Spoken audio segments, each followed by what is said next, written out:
up, guys? We back again, episode 2, day 2. I'm gonna try to do this. I'm gonna try to stay consistent for 30 days and see what it is, see what it do. But yeah, so yesterday we ran it. I got a lot of great feedback. Thanks to everyone that watched. I appreciate the feedback. I appreciate if you just viewed it. I am small time right now, and I did build up a good little audience, so I got my absence. I fell off, got to shake back, but it's cool. So yeah, and I also want y'all to give me topics. Like y'all, give me some topics of what to talk about with you guys or what y'all, interested in hearing about. But I definitely appreciate the feedback. Continue to give me that because this is, like I said, this is my, you know, video journal. Like I'm just journaling. Like it's my views is no better than your views. And I would love to hear from you guys. So with that being said, let's jump in about leadership in a different lane, right? So I feel like leadership, I'm going to talk about this without contradicting myself. So if you've been following, you've been watching, it's no news to you that I believe in submission and leadership in the household, period. So, I got great feedback from women and men. So we know that in adversity, you can be a leader, whether you're a woman or a man, and despite of your race, you can be a leader because sometimes you're just put in situations where you have to lead. Your occupation may cause you to be a leader because you're a supervisor or management, right? So we touched on that. So let's talk about leadership within the dynamic of a relationship in households, right? So I feel like in today's society, like a lot of women, I believe in leadership. So I'm constantly saying like leadership and submission, like let's bring that back. Let's bring back old school courting because I really feel like when you have the proper man leading you, and you're not constantly put in situations where you're in a marriage and a lot of women tend to feel like they're in a marriage and they're still a single mother, or a lot of men feel like the woman is not submitting, so it caused him to wander off to get that woman um outside of the relationship that kind of submits for them. So I want to talk about that. Like let's really jump into that part of leadership. You know what I'm saying? So you're first of all, when you're in a relationship, I feel like you as the male should lead, but you should not look at your partner as less than, right? She's your co-pilot. You know what I mean? You're a co-pilot, right? So meaning that it's gonna be times in that relationship to where she has to, fill in for you. And so with her being your co-pilot, that has to come with her submitting to you, right? So she's not thinking that she's above you or higher than you. She's not like you're the head, she's the neck. Without the neck, how can they help the head swivel? You feel what I'm saying? So it's just like she's your co-pilot. But proper leadership starts with the man. So you want the submission, but you have to know how to lead. A lot of men don't know how to lead because they weren't taught by leaders and they weren't taught to lead, or maybe it's like I had to learn this based on talking to one of my male co-hosts in the past. Like, my type of what I seen growing up may not be the ideal submission that a man is looking for you to submit to him. In that dynamic. So when we talk about leading, like as a male for a woman, we want security, we want reassurance, we want to feel seen, heard, and all of those things. We want the emotional support. You know what I'm saying? So it's not all about like the male coming in and paying all the bills. We also need to feel protected, not just like protected, like if someone broke into the home, you would protect us, but protect my heart, protect my energy, keep me at peace so I can constantly give you peace. Like I think a lot of men fail to realize that if you don't provide a certain level of peace into this woman's life, how can you expect her to be peaceful? You know what I'm saying? And nagging. And I feel like a lot of women don't realize that proper communication and proper submission, now walking into a situation feeling super entitled, like thinking that sex is just the advocate for everything in the relationship, not just thinking that like,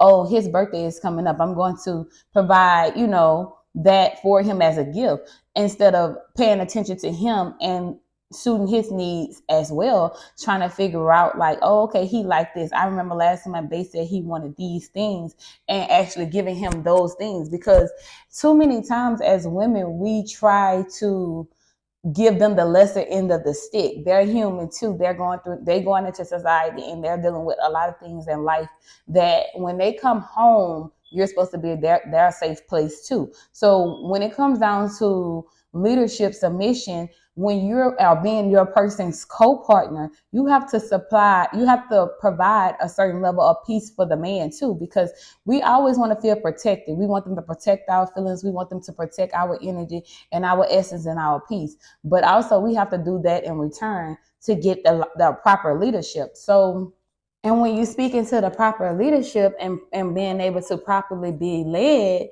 you know, a man's background will tell you a lot, just like a woman's background will tell you a lot. You know what I'm saying? And I don't really feel like it has anything to do with two-parent households. I feel like a two-parent household will give either person a healthy two-parent household will give either gender the proper tools to submit, to lead, and co-pilot, right? Because let's be honest, as a woman, it's just not just about sheer submission. As a woman, you're this man's co-pilot, meaning that you can't expect him to be 100% every day. Like some days he's going to be 60, so you have to be 40, and vice versa. So you are his co-pilot. So when you're submitting plus being the co-pilot. I hear a lot of women say, "Oh, we can't, we can't compare our generation to what the older women did," and I feel like, why not? Because all of this is rinse and repeat, right? Because everything that's going on right now in society is diverting, like, no political crap, but if you really just pay attention to what the world is going through right now, we're really kind of going back to those olden days, if we want to be honest. So when we comparing generations, the only thing about it is we can improve because we have more tools, access, and things and skills. Like we have therapy that our people weren't privileged to, or in our communities wasn't privileged to, and that people don't utilize to do self-healing and self-working on yourself. Because if you constantly go through relationships and they're failing, you ever thought maybe, it's just maybe, something that you can improve on as well? Now, don't get me wrong. I feel like as a whole, you have to be strong. Like a woman role is very strong. You have to constantly take care of the kids. You have to constantly, if you're a working mom and you're taking care of kids and you are, nurturing your household, cooking, cleaning, like you get overwhelmed. And so when you're overwhelmed, you are looking at life like, damn, I'm exhausted. So just that man kicking up, being a leader and knowing that, damn, like, maybe I see her working hard. I see her, like, she had a long week. She had doctor's appointment. She had this, that, and the third.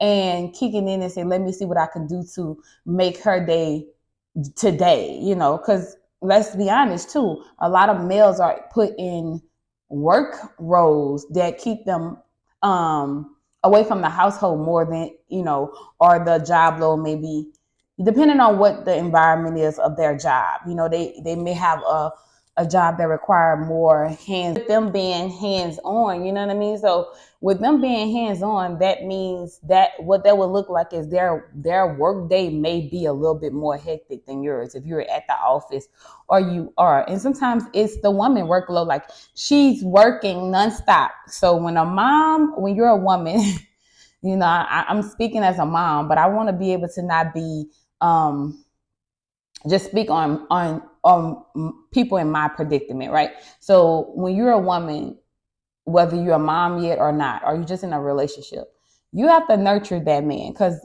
as women, we are taught to be nurturers, right? So you have to nurture your man. So with that being said, what that looks like is you're constantly paving the way of two jobs. And so most times men are providers and they can't shift that provider role most times. It's very few men that shift that provider role and feel like that shouldn't leave them entitled to a certain ethics that you provide, right? So it kind of doesn't coexist rightfully when it speaks to why men feel the way they feel. We don't know, but communication starts with what looks like, how was your day? Taking 5 minutes when you both get home to unset and reload. Like, how was your day? And then listening to the other person and seeing where that window could be like, oh, he been really going through this on his job for a couple months, or she's really going through it, or maybe, dang, you know what I'm saying? So male friendship groups and female friendships groups are different. So naturally women are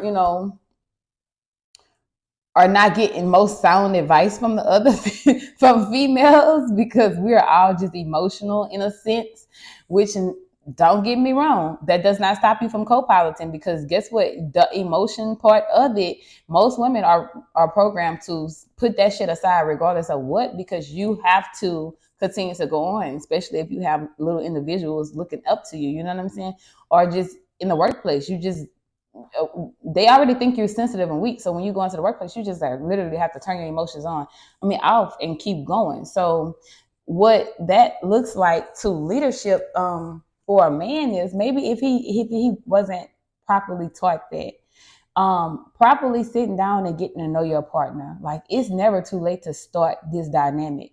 You can always start this dynamic in a situation. It is amazing if you can start it from the beginning, because what that looks like is talking about the hard things. So when we reset and get to know our partner, it's having the hard conversations, having the tough conversations about, how are you raised? What are your needs? Like, what feeds you? What makes you happy? What irritates you? What what can I provide for you as far as your peace? What do you need to make your daily life peaceful? As far as what do you look for type of what do you look for that in a partner? You know what I'm saying? Your peace come within yourself. So then you put boundaries up, right? So when you initially meet somebody, the boundaries immediately go up, and stop settling for things. Oh, she may be pretty, or maybe she has a nice shape and you're attracted to that. But maybe you're dating someone that is not as attractive, and their personality, and they give you all the boundaries you need. Like, at the end of the day, we have to stop looking for just the physical and just being little, um thinking with those type of mindsets, right? Like, we have to really just go into it and just figure out, like, where is my peace? What makes my day peaceful? What is a peaceful day for me in my life look like? And then when you bring someone into that life with you, you know your boundaries. So then when you know your boundaries and you're setting out to seek that partner that you want to lead you, then you're looking for certain things in him. And he may not be able to provide those things for you as far as your mental peace to want to submit to him. So then that's a different conversation. And then that means that even though you're attracted to him, you like him, and he's bringing 25% of what you feel that you need, if he can't bring the other 75%, then it's time to move on. It's time to, really consider it, because the toxicity in relationships and all of that stigma of it makes sex great or whatever like that, just think about what the piece of a person that brings to your life and what that could be, and explore that option. Because when you mentally are involved with somebody and you mentally are connected and entwined with somebody, that is a whole different orgasm and a whole different sexual experience, right? Because you're more than connected by physical, right? So finding out at the beginning of any situation, or even if that woman, like, you may want a woman to submit to you in certain ways, and then what does that look like for you as a leader? So do you know? So when you look at yourself as a leader, what type of leader are you? Like, it's no right or wrong way to lead. is what type of leader are you? What type of submission are you looking for in the woman that you choose to do life with, right? Because life is a long time. Like you cannot sit and say like, you may be a man that has an appetite for women that like that's just your thing. Like let's be honest, right? Men and women are different. So I feel like casually most women when they like a person in this whole, most women only want to sleep with one man. So that's already half of the game. You have her body and her mind. So she mentally is attached to you and she wants to make you happy. So she don't even see anyone besides you. So that's half of the game that you have her to submit to you. Now if you're constantly doing fuck shit and you're not having the real conversations of listen, I can provide for you, I can take you on dates, I can do X, Y, and Z, you know, we can do this, we can have these goals. I want our life to be like this. I want to build a house or I want to have this type of business. You can build your foundation however you like, but you may have to say, look, babe, I need to occasionally hall pass. Don't kill me for saying this because listen, I don't care what any woman says. You have to know that man. And every man does not have the capability to be 100% faithful. That's okay. That's okay if you're willing to tolerate that. But honesty looks like, hey, forever, a long time, I may want to get my wet, and some. Are you prepared to have that conversation? Are you prepared to submit to that type of man? Or you may have a man that say, babe, he sit on a video game a lot, or he may have a gambling problem, or maybe he's taking care of his whole family, or whatever his poison may be. He may have all the other qualities, but he has something within that makes his leadership weak to you. To you, though. You know what I'm saying? And so then you have the conversation of what that looks like for y'all moving forward. And that could be separation. Because this one thing you can't take. A lot of women always tend to see, that's why I say women don't give good advice to each other, because your poison is not better than her poison. You have this man that have this problem and she has this man that has that problem. And that man with this problem is still a good man to her because his problem is something that she's willing to tolerate.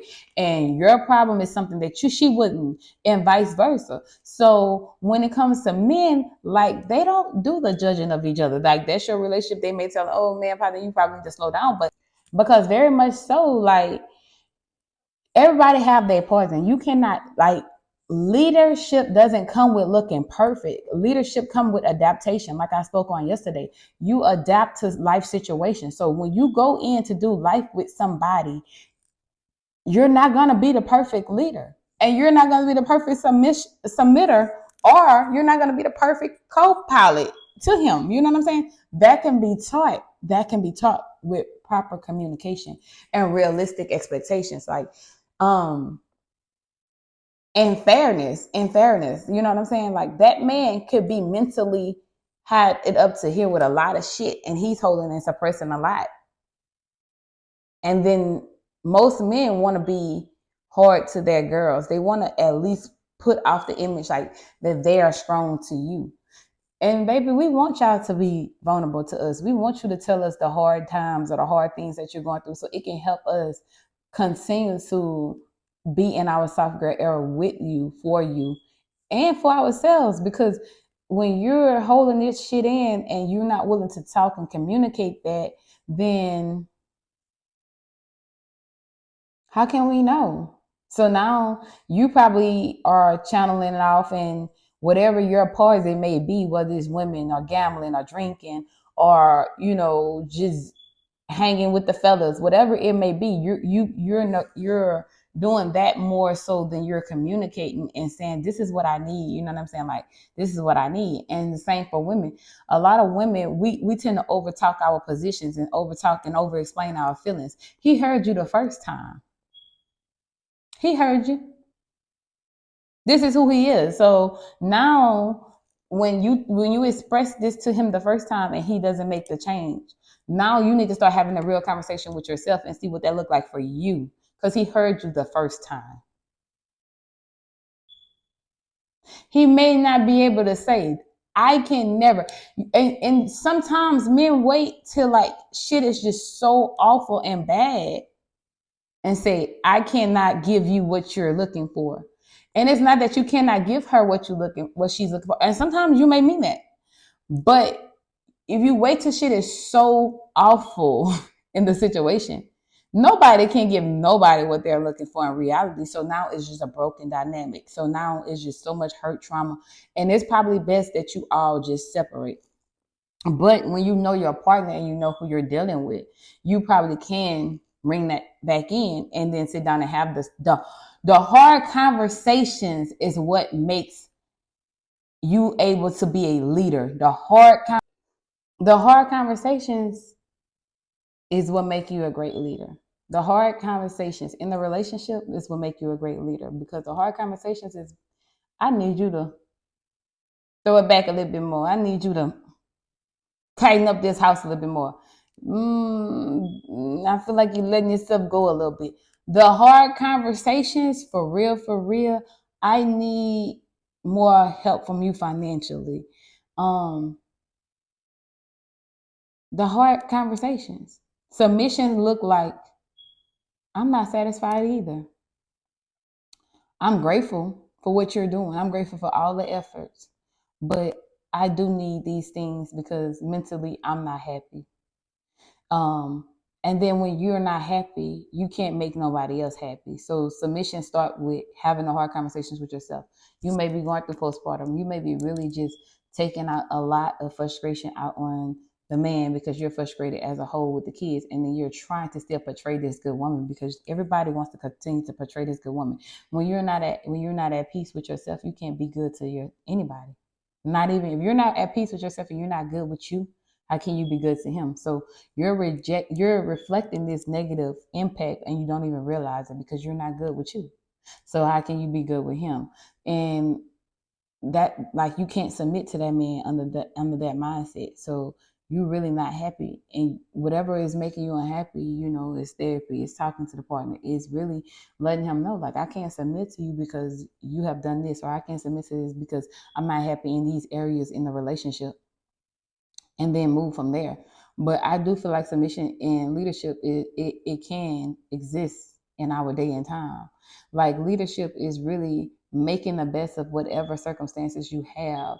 And the only good thing about leadership in the relationship and being a co-pilot, because like I said yesterday, most women are really naturally leading their families and unaware of the leadership. But because one of my male viewers made me realize men naturally are just given the title as the leader because they are providing like a big portion of the lifestyle, right? And don't get me wrong, providing is over half of the game, right? Providing is really over half of the game in the aspect, but it's more than providing. To be a leader, it's setting good examples, showing your kids a good father figure or a good male role model, showing up for your wife or your girlfriend, and being present, showing up for your family, like showing good morals and being an admirable man.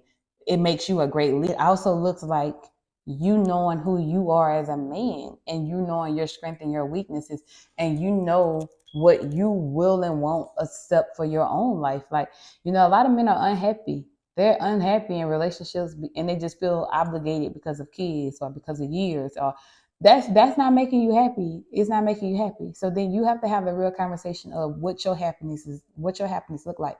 Because you can't, like, just with the woman, just like the woman, you cannot lead if you're not authentic to yourself and you're not true with yourself and you don't know who you want. So that takes a step back and say, I want these things for my life. Like, I'm tired of sacrificing for everybody. I'm tired of being the strong one for everybody. It's okay for you to feel like, damn, I need something poured back into me too. Like, it's okay. It really is okay. Because that makes you a stronger leader because you know who you are and what you want. And sometimes that take you to be selfish for a moment and be like, damn, I gotta go figure it out. You know what I'm saying? Like I gotta figure out what's making me happy, what's not making me happy. This thing that I'm holding on to is not making me complete. Or, I gotta take off my cape for a second and get my mental health in check. It's okay. Because that's going to make you a great leader. That's going to make you a better leader. But putting the mindset of that you just have, because you're the provider, that makes you the leader, when in reality, once you do the providing, then what else substance are you bringing to the relationship, to the family dynamic? You know, being that positive role model to everyone can get heavy. So then you need to take a second and reevaluate what you need for you so that you can properly lead. It doesn't always stem from not having you can be in a two-parent household, but mentally you have to feel whole as a man. And men are taught to suppress their emotions. Like you just have to be strong. You have to be strong. You have to be strong. So understanding that I need time to figure out me, so that you can properly lead somebody, so that you can go into a situation healthy and healed with a clear mindset of I'm happy. I know what my happiness look like. And listen, let me, not putting your girl in her place or putting your wife in her place, or the kids or whatever the situation, or whoever, your mother, whatever. But look, like, listen, these are my boundaries too as a man. And I need them to be heard, and I need them. And that, like, literally, that is okay. And the same for a woman. You don't have to constantly be strong, baby. You don't. You don't have to feel like, oh, you can sit in that car and cry. You can say mentally, like, today is just mentally, I'm over it. Get your support system, get in therapy, like start loving yourself and start expecting those boundaries. I recommend solo dating. I recommend healing yourself and coming to a situation healed. Too many times we want to run from man to man to think that that's the healing process. Get a new man. That's how you get over the last one. Heal yourself. Solo date. Solo dating is not for um it's not what you think it is. It's you learning yourself. So when you go on a solo date and you doing different activities by yourself, you're learning like, oh damn, this was peaceful.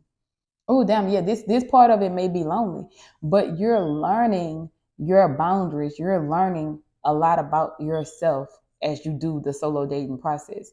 And that's okay, because you need to know your boundaries. You need to know your boundaries, and you need to have a healthy mindset to submit to anybody. You have to start submitting to yourself. You have to start submitting to your body. Oh, I'm tired. I'm going to take a nap. Mentally, I'm going to give my kids structure and give them a bedtime so that I can have me time and I can journal. I can do things that I like. I can watch this TV show. I can read this book. You have to build, or maybe I need to, start therapy process, healing process. But whatever it is, you can't submit to nobody. You can't be nobody co-pilot, unhealed and unaware. So that's just my thoughts of it. You know what I'm saying? Like I said, our feedback is respected. Like, this is my journaling. This is my thoughts. So I'm welcome to your thoughts, because I feel like as people, if we stop looking at the other sex as what they should be and who they should be, because everybody is human. No one is without feelings or errors or mistakes and trauma. Like, we have to look at people for human beings. So we cannot go to the man with this high expectations, or you have this high expectations of a woman, but you're not right within yourself. So really, I think, like, personally, learning who you are, fixing your own traumas, or maybe just fixing your own flaws and setting your own boundaries can help you be a great leader. It can help you be the perfect woman to submit and co-pilot. Um, so yeah, babes, like, it's okay to not be okay. It's okay to learn yourself, learn your boundaries, and it's okay to not have seen the perfect role models, to feel like, oh my God, I didn't have a 2-parent household. I don't know how to submit. I don't know how to lead. Oh my goodness, it's no right way or wrong way, because even if you was in a 2-parent household, that don't mean your parents was great leaders in that situation. That don't mean that that's the type of stuff that you want for your life. That doesn't mean that you got set a better example than the next person. I feel like, honestly, with leadership, like I said, most people adapt to whatever circumstances and situations that you're in. And adaptation means I'm not who I was in my 30s as I was in my 20s. Adaptation means that I'm not the same person I was 4 years ago. I'm not the same person I was last year. My boundaries are constantly changing. My views of life is constantly changing. My goals are constantly changing. And what does that look like for me? How can I lead a woman with what my values, my morals, my beliefs, my mental peace look like? How can I submit with my values, my morals, my mental peace? What am I willing to tolerate from the other person? What strengths that I have that I'm tired of just overplaying, as a person? Like, it's no right way or no wrong way.